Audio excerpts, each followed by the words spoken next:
கொதிப்பு ரத்த கொதிப்பு என் மாமனாருக்கு ரத்த கொதிப்பு ரத்த கொதிப்பு ரத்த கொதிப்பு என் மாமனாருக்கு ரத்த கொதிப்பு ஒச்சக்கல்ல முட்டக்கல்ல ரத்த கொதிப்பா யாருக்கும் தெரியலையே.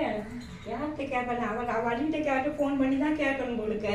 இவள் ஃபோன் எடுத்தா வைக்க மாட்டாளே, இவ்வளோ நேரம் பேசிக்கிட்டு இருப்பாள். யாருக்கும் தெரியலையே. நான் யார்கிட்ட கேட்பேன் எனக்கு தெரியலையே. யாருக்கு ரத்த கொதிப்பு? தலையே வெடிச்சுன்னு கொடுக்க இவ சீக்கிரம் வைக்க மாட்டாங்கப்பா. நீங்களே யார்கிட்ட நான் கேட்பேன் என்னன்னு தெரியலையே. வைய சீக்கிரமா வை, எனக்கு சொல்லு யாருக்குன்னு சீக்கிரம் சொல்லு. எனக்கு தெரியல, நான் யார்கிட்ட கேட்பேன் யார்கிட்ட கேட்பேன். என்ன புலம்பிட்டு இருக்கீங்க? ரத்த கொதிப்புனா எனக்கு எதுவா இருக்கு. ஐயோ போனோட ரிங்டோன் அது. ஐயோ போனோட ரிங்டோன் அது. இருக்கிறவங்களுக்கு ரத்த கொதிப்பு வந்துடும் கொடுக்க. இப்படியா வைப்பாங்க?